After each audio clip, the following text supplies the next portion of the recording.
When Quinton Raines walked into Pearce Luxury Motors, the arrogant manager, Jackson Pearce, couldn't hide his sneer, mocking the casually dressed man for daring to dream of luxury. But the laughter died quickly when Quinton returned, not as a customer, but as the new owner of the entire dealership, ready to turn Jackson's world upside down. Before we deep dive into this interesting story, subscribe to our channel and tell us where are you watching from. Share in the comments below. It was a bright, buzzing morning at Pearce Luxury Motors, a sleek dealership located in the heart of downtown Chicago. The polished glass windows reflected the sunlight onto rows of pristine, high-end cars, each promising prestige and power to the right buyer. Inside the dealership, however, the air was far less welcoming. At the center of it all stood Jackson Pearce, the owner and self-proclaimed king of luxury cars. A tall man with perfectly styled silver hair and a crisp designer suit, Jackson carried himself with the kind of arrogance that had long been mistaken for confidence. He wasn't just the boss, he was the gatekeeper, deciding who deserved to sit behind the wheel of his cars and who didn't. Jackson strolled across the marble floor, his polished leather shoes clicking with authority. A nervous young couple in their late 20s approached him, their eyes lighting up as they pointed to a sleek convertible. "Excuse me, sir," the man began, his voice tinged with hope. "We're interested in—" Jackson cut him off with a dismissive glance, his smile razor-sharp. "Oh, I don't think that's quite in your price range, but I can show you something more reasonable." His tone made the word reasonable sound like an insult. The couple exchanged an embarrassed glance. The woman started to protest, but Jackson had already turned away, waving over one of his sales associates. "Elliot," he barked, "take these folks to the clearance section. Let's not waste anyone's time, shall we?" Nearby, Lucy Carter watched the scene unfold with a clenched jaw. A petite woman in her early 30s, Lucy was meticulously dressed in the company's black and gold uniform. Her strawberry blonde hair was tied neatly into a bun, but the exhaustion behind her green eyes betrayed her reality. A single mom juggling 2 jobs and a mountain of unpaid bills. Lucy had been working at Pearce Luxury Motors for almost a year now, and every day felt like a test of her patience. She watched as Jackson treated customers and employees alike with thinly veiled disdain. She didn't have the luxury of speaking out. She needed the paycheck, no matter how much it stung to bite her tongue. "Lucy," Jackson called, snapping his fingers in her direction. She hurried over, plastering a smile on her face. "Yes, Mr. Pearce? I need you to clean up that mess at the coffee station and make sure the bathrooms are spotless. I've got some big clients coming in this afternoon, and I don't need them thinking we run a circus here." Lucy nodded, her cheeks flushing. She wasn't hired to clean, but arguing wasn't worth the fallout. As she walked toward the break area, she overheard the other employees chatting near the reception desk. "Did you hear about the guy who bought out the Harper dealership last month?" said Kyle, a cocky junior salesman. "Yeah," replied Amber, the receptionist. "Some big-shot investor, apparently. They say he's loaded but keeps a low profile. Rumor is he's scouting dealerships in the area." Kyle snorted. "If he steps in here, Jackson will scare him off in 5 seconds flat. You know how he is with anyone who doesn't fit his profile." Lucy didn't join the conversation, but she couldn't help wondering about the mysterious buyer. Harper Motors had been a rival dealership, known for its customer-friendly approach. Everything Pearce Luxury Motors was not. Back on the sales floor, Jackson was in his element, pacing between the cars like a predator surveying his territory. He barely noticed Lucy cleaning up the coffee station, nor did he care about the overheard whispers of a potential buyer. He was too busy setting his sights on a middle-aged man in a business suit who had just entered the showroom. Jackson's eyes lit up. This was the kind of customer he liked. Polished, predictable, and most importantly, rich. But just as he was about to approach the man, the glass doors swung open again. A tall, broad-shouldered figure stepped inside, dressed in worn sneakers, jeans, and a plain gray hoodie. His presence was impossible to ignore, commanding the room without saying a word. Jackson froze, his smile faltering for a fraction of a second before he regained his composure. He glanced at the newcomer, then turned back to the man in the business suit, already dismissing the hoodie-clad stranger as irrelevant. Lucy, however, couldn't look away. Something about the man's calm, steady gaze and the way he carried himself hinted at a story worth knowing. And though Jackson didn't realize it yet, his carefully crafted world was about to be turned upside down. The gentle chime of the dealership's glass doors echoed through the polished showroom as a new customer stepped inside. At first glance, Quinton Raines, better known as Big Shaq, didn't fit the mold of Pearce Luxury Motors' typical clientele. Dressed in a plain gray hoodie, faded jeans, and sneakers that had clearly seen better days, Quinton exuded an unassuming air. He paused near the entrance, his hands in his pockets, and surveyed the room with a calm, discerning gaze. His imposing stature, well over 6 feet tall with broad shoulders, naturally commanded attention, though it wasn't something he actively sought. The conversation among the sales staff came to an abrupt halt, and all eyes turned toward him. Amber, the receptionist, darted a glance at Jackson, waiting for his reaction. Jackson Pearce, however, didn't move from where he stood near a luxury sports car, his lips curling into a faint smirk. "Well, this should be interesting," Jackson muttered under his breath, loud enough for the nearest sales associate to hear. His voice dripped with condescension. "Let me guess, he's here to take a selfie next to a Maserati." Kyle chuckled nervously, while Amber shifted uncomfortably behind the desk. Quinton stepped further inside, his eyes scanning the gleaming vehicles on display. To the untrained eye, his movements seemed casual, almost idle. But to anyone paying attention, it was clear he was taking stock of the space with precision, studying the cars, the layout, even the people. He walked past a cherry-red convertible and paused for a moment, tilting his head slightly as though assessing its craftsmanship. A soft whistle escaped his lips, barely audible, but enough to convey genuine appreciation. That was when Jackson decided to make his move. He strode forward, his hands clasped behind his back, his smile a practiced blend of charm and superiority. "Well, well," Jackson began, his voice loud and cheerful enough to draw the attention of everyone nearby. "Welcome to Pearce Luxury Motors. I'm guessing you're, just browsing today?" Quinton turned to face him, his expression unreadable. "Not necessarily," he replied, his voice deep and measured, carrying a quiet authority. Jackson's smile tightened, the faintest hint of irritation flickering across his face. "I see," he said, his tone shifting to something more patronizing. "Well, I have to be honest with you. This isn't exactly the kind of place where you just window shop. These cars are, let's say, a bit out of reach for most folks." Quinton raised an eyebrow but said nothing, his calm demeanor unshaken. Lucy, watching from a distance as she rearranged brochures near the reception desk, felt a pang of embarrassment for Jackson's behavior. She had seen this routine before, Jackson sizing up a customer based on appearances and deciding, in a split second, whether they were worth his time. Jackson gestured toward a sleek black sports car with a price tag that could rival a down payment on a mansion. Take this one, for instance, fully loaded, state-of-the-art engineering.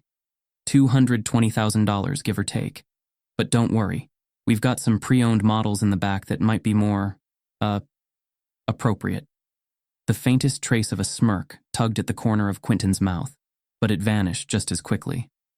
"I'll keep that in mind," he said evenly. Jackson chuckled, clearly mistaking Quinton's restraint for discomfort. "You know, it's not every day we get someone like you in here. But hey, I respect a guy with ambition. Dream big, right?" Quinton met his gaze, his eyes steady. For a moment, the room seemed to grow quieter, the tension almost palpable. "Dreams are important," Quinton said, his voice calm yet carrying an edge that suggested there was more to him than met the eye. "But some people don't realize they're standing in someone else's." Jackson blinked, momentarily thrown off by the cryptic remark. "Right," he said, laughing awkwardly. "Well, feel free to look around. If you need anything, just holler."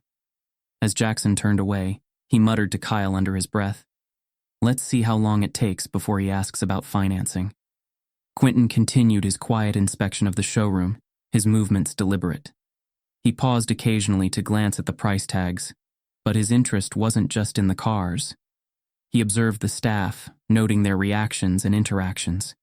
His sharp eyes caught everything, the subtle unease on Lucy's face, the forced laughter from Kyle, the smug confidence radiating from Jackson. He eventually stopped near the convertible again, running a hand along the edge of the glossy hood. Lucy, gathering her courage, approached him hesitantly. "Can I help you with anything?" she asked, her voice soft but sincere. Quinton turned to her, offering a small but genuine smile. "Not yet," he said. "But thanks for asking." Lucy nodded, her cheeks flushing slightly. She hurried back to the desk, where Amber gave her a sympathetic glance. Meanwhile, Jackson leaned against a luxury SUV, watching Quinton with an expression of thinly veiled amusement. To him, this was just another case of someone wandering into the dealership, dreaming of a life they couldn't afford. But Jackson didn't know that Quinton Raines wasn't the kind of man to walk into any room without a purpose. Behind his calm exterior lay a mind that was already a dozen steps ahead. And though Jackson Pearce didn't realize it yet, his arrogance had just opened the door to his own undoing. The tension in the air thickened as Jackson Pearce strutted across the dealership floor, his polished shoes tapping against the marble tiles. He made no attempt to hide his smirk as he approached Quinton Raines, who was standing by a gleaming convertible. "Still browsing, huh?" Jackson asked, his voice loud enough to draw the attention of the other customers and staff. A couple looking at a luxury SUV glanced over, curious about the exchange. Quinton, calm and unbothered, turned his head slightly toward Jackson. "You could say that," he replied, his tone even. Jackson folded his arms, his grin widening as if he were about to deliver the punchline to a joke only he understood. "You know, most people who come in here actually have a plan, but I guess it doesn't hurt to dream, right?" His eyes flicked to Quinton's hoodie and jeans, lingering just long enough to emphasize the insult. Kyle, one of the younger sales associates, chuckled nervously from the corner, clearly eager to curry favor with his boss. Amber, the receptionist, kept her head down, pretending to focus on her computer screen, while Lucy's jaw tightened as she rearranged a stack of brochures. Quinton tilted his head slightly, his eyes meeting Jackson's without a trace of emotion. "Dreaming's free, isn't it?" he asked. Jackson seized the opportunity to escalate, his voice taking on a mocking edge. "Sure is. But you know what's not free? These cars. That convertible you're eyeing? Base model starts at $220,000. Fully loaded, add another 50 grand. He gestured dramatically toward the car, as if presenting a prize on a game show. "You got that kind of cash on you today? Or do we need to talk about financing?" The deliberate pause before the word financing was laced with condescension, and a few nearby customers exchanged awkward glances. Quinton didn't flinch. His expression remained unreadable, but the room seemed to shift subtly, as if the balance of power was quietly rearranging itself. He turned his attention back to the car, his fingers brushing along the edge of the hood. Lucy couldn't take it anymore. She stepped forward, her voice calm but firm. "Mr. Pearce, would you like me to take care of the coffee station? It's looking a little low." Jackson waved her off dismissively. "Not now, Lucy. We're having a little fun here." He turned back to Quinton, his grin turning smug. "So what do you think? You gonna pull the trigger on this bad boy, or is it more of a window shopping kind of day?" Quinton straightened, his full height dwarfing Jackson. He took a step forward, closing the space between them just enough to make Jackson falter for a split second. "I think," Quinton said, his voice low and deliberate, "you've already decided what kind of day it is." The words hung in the air, and for the first time, Jackson seemed unsure of himself. He forced a laugh, trying to regain control of the moment. "Hey, don't take it personally. I'm just being honest. Not everyone's cut out for this kind of luxury." Quinton's eyes stayed locked on Jackson's, and though his face revealed nothing, the quiet intensity of his gaze made Jackson shift uncomfortably. Lucy stepped forward again, this time addressing Quinton directly. "Sir, I'm really sorry about that.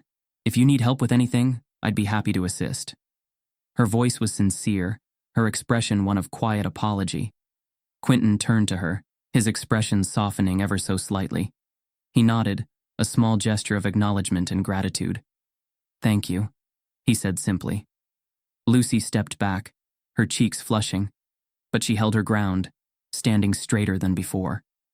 Jackson, watching the exchange, let out a dry laugh. "Well, that's sweet and all, but let's be real here. People like you don't walk out of here with cars like these. It's just how the world works." Quinton's lips curled into a faint smile, but it wasn't the kind of smile that reached his eyes. He took a step back, sliding his hands into his pockets. "You're right about one thing," he said, his voice steady and calm. Jackson raised an eyebrow, his confidence returning. "Oh yeah? And what's that?" "It's not about what you see," Quinton replied, his gaze sweeping across the dealership. "But what you can't."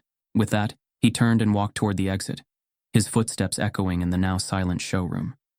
Every eye in the room followed him as he pushed open the glass doors and disappeared into the bright sunlight. Jackson watched him go, shaking his head with a bemused chuckle. "Well, that was dramatic," he said to no one in particular. But Lucy couldn't shake the feeling that they had just witnessed something important, even if Jackson couldn't see it. Outside, Quinton paused on the sidewalk and pulled out his phone. His fingers moved across the screen as he made a call, his expression unreadable. Back inside the dealership, Jackson returned to his usual routine, blissfully unaware that his arrogance had just set the stage for his greatest humiliation. The glass doors of Pearce Luxury Motors closed with a faint hiss as Quinton Raines stepped into the sunlight. He paused on the sidewalk, his broad shoulders casting a long shadow across the dealership's sleek facade. For a moment, he stood motionless, the din of the bustling city around him seeming to fade into the background.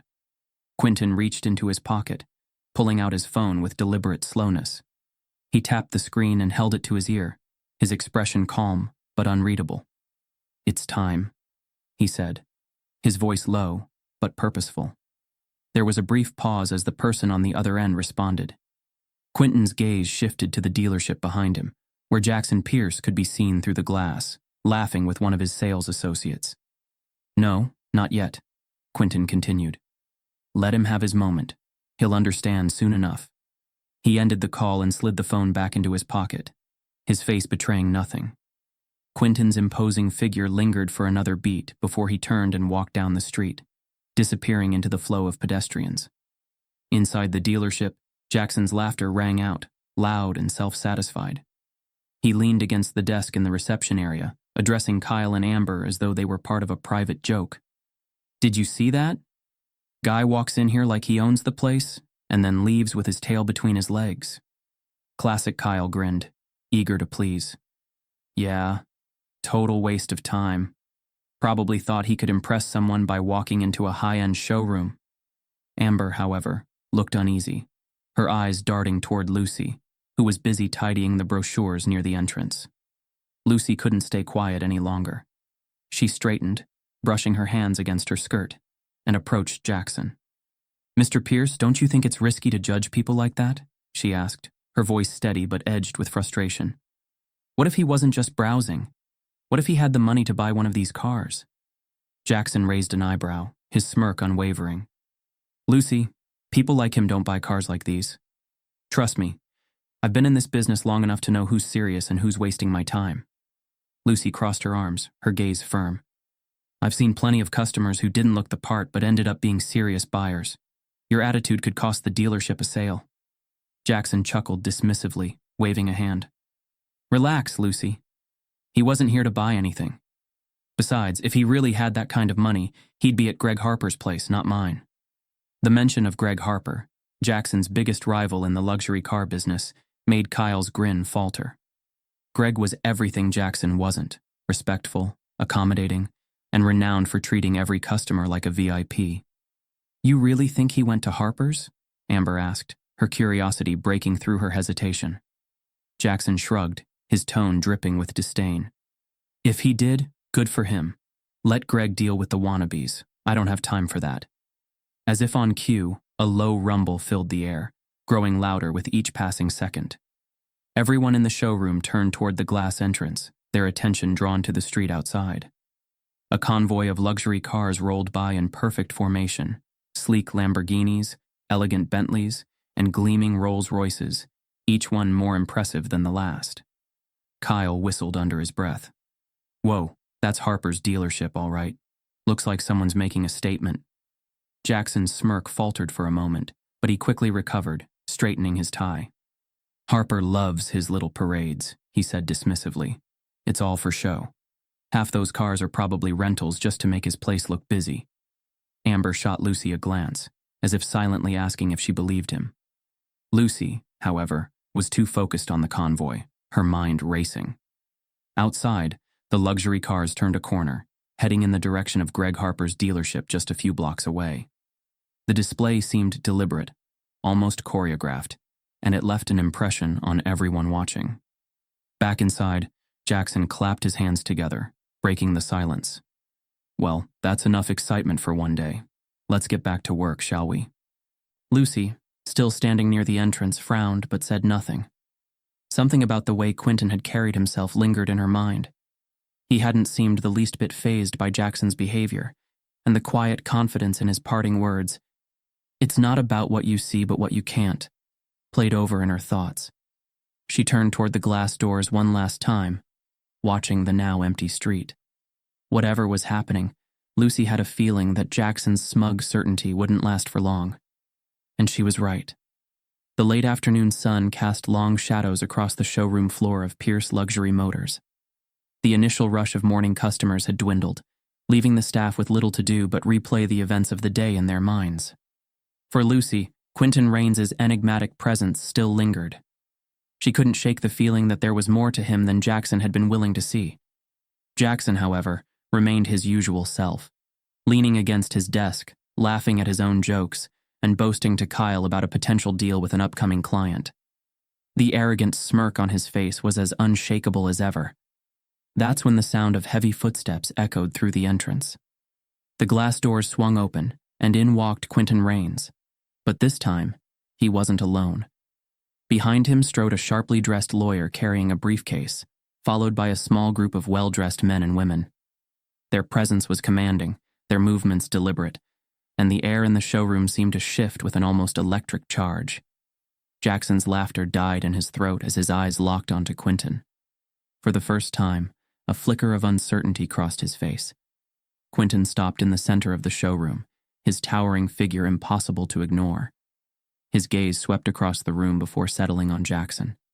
There was no trace of a smile on his face now, just calm, measured intent. "Back so soon?" Jackson asked, forcing a laugh that sounded hollow. "Didn't expect to see you again today. Let me guess. You found a pre-owned model somewhere else?" Quinton ignored the comment, his focus unwavering. The lawyer beside him stepped forward, clearing his throat. "Good afternoon," the lawyer began, his voice crisp and professional. "I'm Mark Reynolds, representing Mr. Raines. We're here to finalize some paperwork." Jackson blinked, the words not quite registering. "Paperwork? What paperwork?" Quinton finally spoke, his voice low and steady. "The paperwork for this dealership." Jackson's smirk faltered. "Excuse me?" Quinton took a step closer, his presence filling the space. "As of this morning, I'm the new owner of Pearce Luxury Motors." The room fell silent. Kyle dropped the stack of brochures he had been holding, Amber gasped audibly, and Lucy froze where she stood, her eyes wide with disbelief. Jackson let out a sharp laugh, his bravado wavering. "This is a joke, right? You can't be serious." Quinton's expression didn't change. He reached into his pocket and pulled out a sleek pen, holding it out to the lawyer. Mark Reynolds opened his briefcase, revealing a stack of documents, and handed one to Jackson. "These are the official transfer papers," Mark said. "The sale was finalized this morning. Mr. Pearce, you no longer own this dealership." Jackson's face drained of color. He snatched the papers and scanned them, his hands trembling slightly as the reality of the situation began to sink in. This can't be right," he stammered. "I didn't sell." "You did," Quinton interrupted calmly. "Your stake in this dealership was quietly acquired through an intermediary. The deal's been in motion for weeks. You just didn't see it coming." As Jackson stood frozen, the story of Quinton Raines unfolded in a series of flashbacks. Young Quinton, a boy of 13, sat in the passenger seat of an old battered sedan as his mother, Evelyn Raines, argued with a car dealer. Her voice trembled with frustration as the dealer dismissed her concerns about the inflated price and hidden fees. Evelyn was a hard-working nurse, raising Quinton on her own, but her dignity was often overshadowed by the color of her skin and the assumptions that came with it. In another scene, a teenage Quinton watched as Evelyn came home from work, exhausted but determined. She sat him down and told him, "Don't let anyone decide your worth, baby. You show them you're more than they'll ever see." Her words became the foundation of his resolve. Years later, a college-aged Quinton worked tirelessly at multiple jobs while earning a degree in finance. His intelligence and strategic mind caught the attention of mentors who helped him climb the corporate ladder. The final flashback showed Quinton, now a self-made millionaire, closing a major deal on a commercial real estate project. As he signed the papers, he glanced at an old photograph of Evelyn, a bittersweet smile crossing his face. Back in the showroom, Jackson's shock turned to anger. "You think you can just walk in here and take what's mine?" he spat.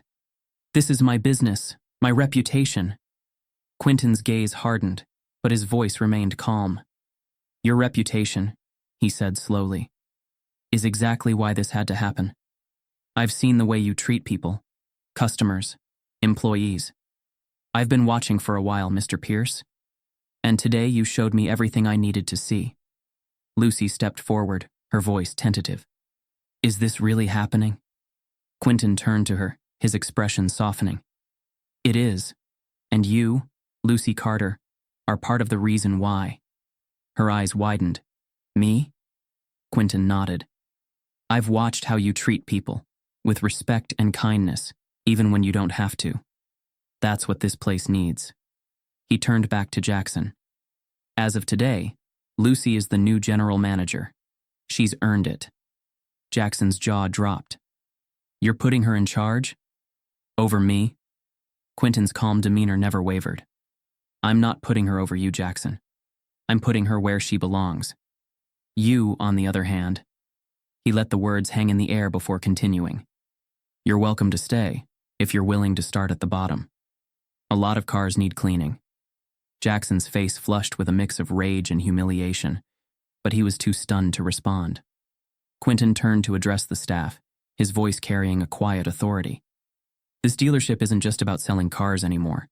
It's about creating opportunities and treating people with respect, something this place has been missing for a long time." The staff exchanged glances, some nodding in agreement, while others, like Kyle, looked uneasy.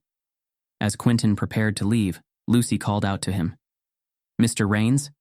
He paused, turning to face her. "Thank you," she said, her voice thick with emotion.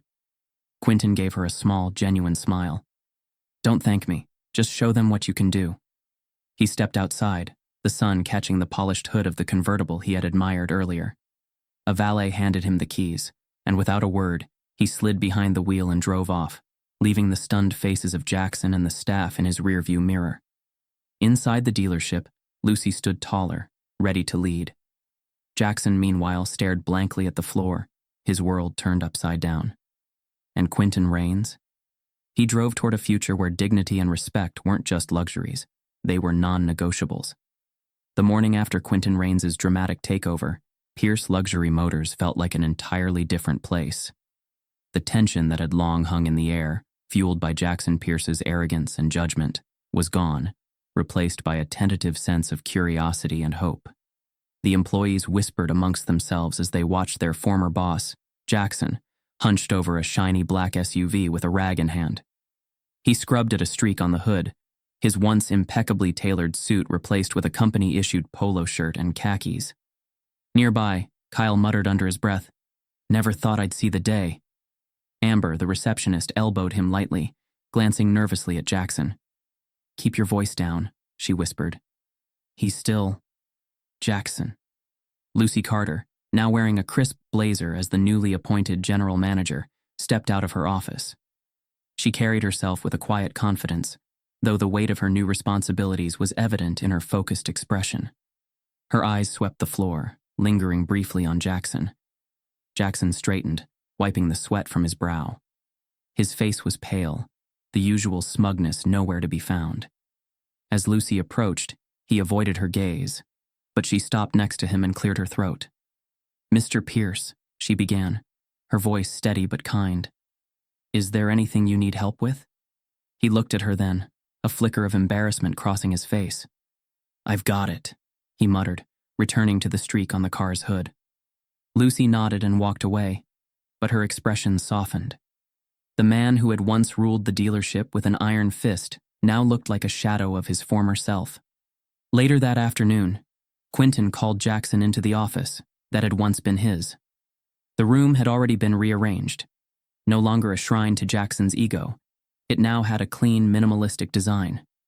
A photograph of Quinton's late mother hung on the wall behind the desk, a subtle but powerful reminder of why he had taken over the dealership. Jackson stepped inside hesitantly, his posture tense. "You wanted to see me?" he asked, his voice subdued. Quinton sat behind the desk, leaning forward slightly. His calm demeanor carried an air of authority, but his tone was surprisingly gentle. "Have a seat, Jackson." Jackson hesitated before lowering himself into the chair opposite Quinton. The silence stretched for a moment before Quinton spoke. "You probably hate me right now," Quinton said. Jackson blinked, caught off guard by the directness. I don't hate you," he said, though his voice lacked conviction. "I just don't understand why you're doing this." Quinton leaned back, folding his hands. "Because this dealership needed a change, and so do you." Jackson bristled, the last remnants of his pride surfacing. "I built this place," he said, his voice rising slightly. "I made it successful. I didn't need anyone to tell me how to run it." "Successful?" Quinton repeated, his voice steady but firm. "You may have made money, Jackson, but you built this place on arrogance and exclusion. You treated people like they didn't matter, customers, employees, everyone. That's not success. That's survival at someone else's expense." Jackson opened his mouth to argue but stopped himself. His shoulders slumped, and for the first time he looked genuinely defeated. "What do you want from me?" he asked quietly. Quinton's gaze softened. "I want you to understand that respect isn't a weakness. It's a strength. You had power here, but you used it to put people down. Now you have a chance to rebuild yourself and your reputation." Jackson looked away, his jaw tight. "And what if I can't?" Quinton leaned forward, his voice low but filled with conviction. "You can, but only if you're willing to learn humility. Everyone starts at the bottom, Jackson. It's what you do from there that defines you." Over the next few weeks, the dealership underwent a transformation. Under Lucy's leadership, the environment became warmer, more inclusive. Employees who had once worked in fear of Jackson's wrath now felt empowered to share ideas and contribute. Lucy's natural kindness and determination inspired the team, and even the customers began to notice the difference. A regular client commented one day, "It actually feels good to shop here now." As for Jackson, he continued his new role cleaning cars and assisting with small tasks around the dealership. At first, the humiliation was unbearable, but as time went on, he began to notice the little things, the effort it took to keep the cars spotless, the pride some employees took in their work, the smiles on customers' faces when they were treated with care. One afternoon, as he was finishing up a particularly stubborn stain on a sports car, Lucy approached him again. "You've been doing a great job," she said sincerely. Jackson glanced at her, surprised. "Thanks," he muttered, before adding reluctantly, "You're doing well too. Better than I did." Lucy smiled, her eyes filled with warmth.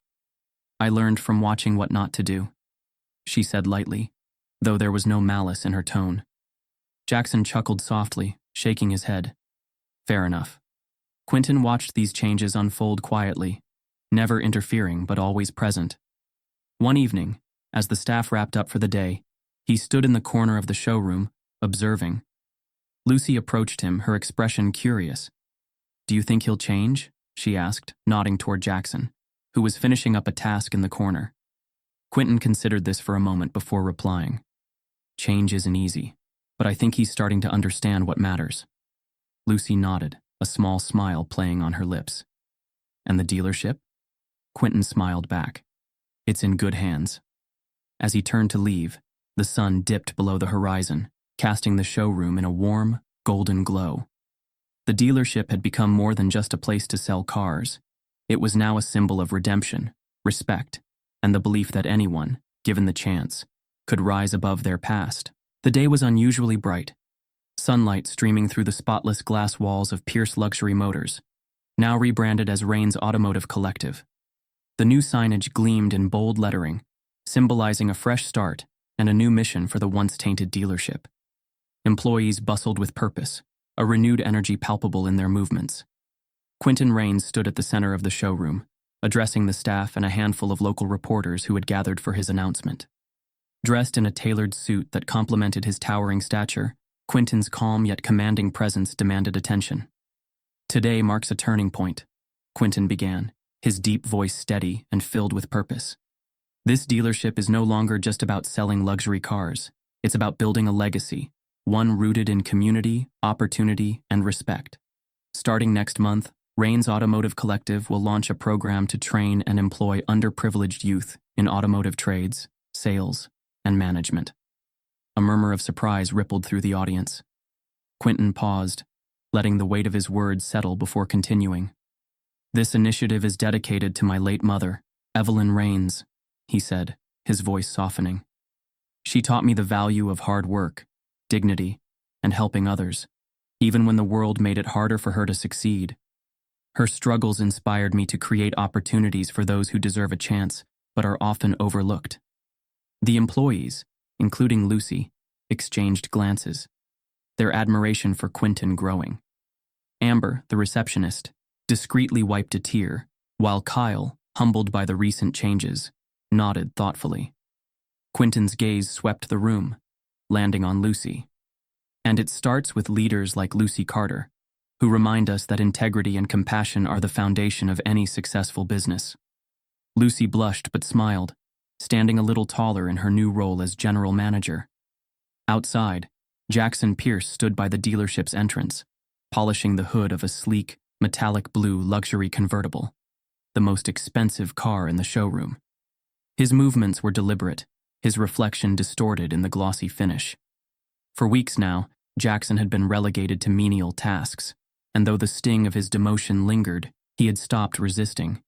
Instead, he worked quietly, his once proud demeanor replaced by something closer to humility. Quinton exited the dealership, his stride purposeful as he approached the convertible. Jackson stepped aside, the rag in his hand dropping to his side. "Nice work," Quinton said, inspecting the flawless shine on the car. His tone was neutral, yet Jackson felt the weight of the words. Quinton slid into the driver's seat, the leather creaking softly under his weight. He adjusted the mirror, glanced at Jackson, and offered a faint smile, not of mockery, but of understanding. As the engine roared to life, Jackson took a step back, watching as the car began to roll forward. Under his breath, he muttered, "Should have done things differently." The words were barely audible, but Lucy, standing nearby, heard them. She glanced at Jackson, her expression a mix of surprise and quiet approval. Quinton drove away, the convertible's polished exterior catching the sunlight as it turned the corner. The powerful machine symbolized not just Quinton's victory, but the transformation of a place once defined by arrogance into one fueled by purpose. Lucy stood at the dealership's entrance, watching the car disappear into the distance. She smiled, a genuine expression of hope and determination.